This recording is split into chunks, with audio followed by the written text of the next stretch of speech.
बेहतर ये है कि प्रधानमंत्री वज़ीर आज़म नरेंद्र मोदी उस फंक्शन में वो शिरकत ना करें, इसलिए कि वो फंक्शन जो होने जा रहा है उसमें अगर वो बहैसियत प्राइम मिनिस्टर प्रधानमंत्री शिरकत करेंगे तो देश को एक मैसेज जाएगा कि प्रधानमंत्री एक फेथ के मानने वालों को सपोर्ट कर रहे हैं। अगर वो ये कह देते हैं कि मैं जा रहा हूँ अपनी इंडिविजुअल कैपेसिटी में, तो उनको कोई उस पर क्वेश्चन नहीं करेगा। यकीनन हर प्रधानमंत्री को अगर वो किसी मज़हब को मानता है तो उसको उस पर मज़हब पे चलने का पूरा इख्तियार है, मगर प्रधानमंत्री एक कॉन्स्टिट्यूशनल हेड भी हैं। प्रधानमंत्री एक संविधान से जुड़े हुए हैं और वो संविधान का सेकुलरिज्म से, बेसिक स्ट्रक्चर से उसका ताल्लुक़ है। और अगर प्रधानमंत्री वहाँ पर जाएंगे बहैसियत प्रधानमंत्री, तो यकीनन ये एक मैसेज जाएगा कि प्रधानमंत्री एक बिलीफ को और एक फेथ को प्रमोट कर रहे हैं। इसीलिए मैंने कहा कि प्रधानमंत्री को जाना है, इंडिविजुअल कैपेसिटी में जाए, उसका लाइव टेलीकास्ट ना कराएं, उस पर कोई रोक टोक नहीं है। प्रधानमंत्री यकीनन हम जानते हैं कि उनका रिलीजन क्या है, कोई ऐसा नहीं कि नहीं जानता, मगर अब बहैसियत प्रधानमंत्री आप जाएंगे वहाँ पर, उससे ये गलत मैसेज जाएगा। इसमें दिक्कत क्या है सर, इसमें परेशानी क्या है? नहीं, कोई परेशानी ये है कि प्रधानमंत्री हैं वो, और देश का कोई रिलीजन नहीं है। क्या भारत का कोई रिलीजन है? क्या गवर्नमेंट ऑफ इंडिया का कोई रिलीजन है? कोई रिलीजन नहीं है। भारत का रिलीजन कोई नहीं है। भारत का रिलीजन क्या है कि भारत उन तमाम रिलीजन्स को मानता है, भारत उन लोगों को ही मानता है जिनका कोई रिलीजन नहीं है, और प्रधानमंत्री उनकी गवर्नमेंट का भी यही होना चाहिए। यकीनन वो अपने मज़हब पर रहें, कोई रोक नहीं सकता, मगर क्या गवर्नमेंट ऑफ इंडिया कोई मज़हब है? बता दीजिए हमको, क्या गवर्नमेंट ऑफ इंडिया का कोई मज़हब है? बता दीजिए। गवर्नमेंट ऑफ इंडिया आपकी परेशानी, आपकी तकलीफ से प्रधानमंत्री के जाने से है? प्रधानमंत्री इस देश के मुसलमानों के प्रधानमंत्री हैं, हिंदुओं के भी हैं, दलितों के भी हैं, बैकवर्ड क्लास के भी हैं, सिखों के भी हैं, ईसाइयों के भी हैं, आदिवासियों के भी हैं, और उनके भी प्रधानमंत्री हैं जो किसी खुदा को नहीं मानते। प्रधानमंत्री इन सब के हैं।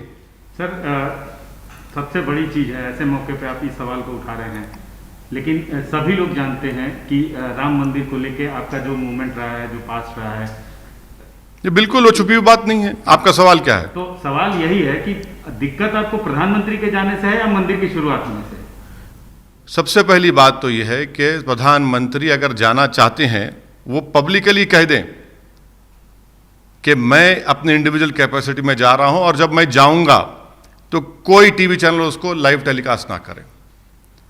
हमको इस बात का स्ट्रांग ऑब्जेक्शन है, क्योंकि भारत सरकार का कोई रिलीजन नहीं है, भारत सरकार का कोई रिलीजन नहीं है, इस मुल्क का कोई रिलीजन नहीं है, और प्रधानमंत्री इस मुल्क के तमाम लोगों की नुमाइंदगी करते हैं। नंबर वन ये। दूसरा ये कि यकीनन सुप्रीम कोर्ट का जजमेंट आया है, और सुप्रीम कोर्ट का जो जजमेंट आया था, आप ही ने आकर हमसे पूछा था, तो हमने कहा कि हाँ, ये हमारे देश की आखिरी कोर्ट ऑफ अपील है, और हमने ये भी कहा था कि supreme court is supreme but not infallible. इस बात को याद रखिए कि एडीएम जबलपुर का केस हुआ था, 40 साल बाद वही सुप्रीम कोर्ट ने कहा गलत केस था, गलत फैसला हुआ था।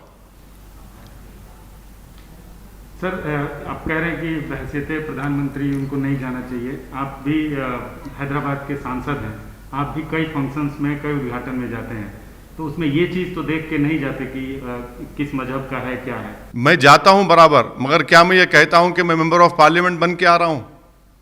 मैं ये कह रहा हूं ना कि प्रधानमंत्री को, प्रधानमंत्री के कैबिनेट मंत्रियों को अपने अपने पसंद के मजहब पर चलने का पूरा इख्तियार है, चलिए। मगर क्या आप एक कॉन्स्टिट्यूशनल अथॉरिटी हैं? अगर आप असदुद्दीन ओवैसी को इस मुल्क के वज़ीर आज़म से कंपेयर कर रहे हैं, तो मैं ANI का बहुत शुक्रिया अदा करता हूं कि आपने मुझे प्रधानमंत्री के मुकाबले में लाके खड़ा कर दिया, बहुत बहुत शुक्रिया। मगर मेरा बोलना है कि प्रधानमंत्री देश का प्रधानमंत्री होता है। प्रधानमंत्री और प्रधानमंत्री की गवर्नमेंट का कोई मज़हब नहीं होता, वो तमाम मज़ाहिब को सेलिब्रेट करते हैं और जो नहीं मानता किसी खुदा को तो उसको भी सेलिब्रेट करते हैं। मेरा बोलने का मकसद एक ही है कि प्रधानमंत्री जाएं, अगर जाना चाहते हैं जाएं, मगर प्रधानमंत्री बहैसियत प्रधानमंत्री ना जाए, वो नरेंद्र मोदी बनकर जाए और ये कह दें कि भाई जब मैं जा रहा हूं उसका लाइव टेलीकास्ट मत करिए आप। सर दूसरी चीज़, अंतिम सवाल है हिंदी में आपसे कि बाबरी मस्जिद को लेकर बहुत लंबा संघर्ष आप लोगों ने किया। बतौर मुस्लिम पर्सनल लॉ बोर्ड के मेंबर भी आपने कोशिशें की, फाइनली शिकस्त आपको मिली। जो आपके साथ आपके साथी थे, ऐसे मौके पर जब मंदिर का निर्माण होने जा रहा है और देश की जो एकता अखंडता है उसको देखते हुए आप अपने साथियों से, अपनी कौम से क्या अपील करें? मैं पूरे देश से कहूँगा, आप क्यों मुझे खाली अपने कौम से कहने के लिए कह रहे हैं? मैं तो पूरे देश से कहूँगा कि उस जगह पर मस्जिद थी, उस 22 दिसंबर 49 की रात में चोरों की तरह उसमें मूर्तियों को रखा गया। उसको उस वक्त के कलेक्टर डीएम ने गलती की, पूजा की शुरुआत कर दी लॉक डालकर, ताले खोले गए बगैर मुसलमानों को नोटिस दिए और सुप्रीम कोर्ट को वादा करने के बावजूद भी सुप्रीम कोर्ट की इजाज़त पर शिलान्यास हुआ और 6 दिसंबर को बाबरी मस्जिद को शहीद कर दिया गया। हम यही कहेंगे कि वहाँ पर हमारी मस्जिद थी, वहाँ पर हमारी मस्जिद रहेगी। आज आप जो जगह पर काम करने जा रहे हैं वहाँ पर 500 साल तक मस्जिद थी, वहाँ पर हमने हय्या अलस सलाह और हय्या अलल फलाह की सदाएँ दी। ये हम बोलते रहेंगे। मैं मर भी जाऊँगा तो मैं वसीयत करके जाऊँगा कि ये याद दिलाते रहो देश के तमाम लोगों को कि वहाँ पर मस्जिद थी और 6 दिसंबर 1992 को उस मस्जिद को शहीद कर दिया गया।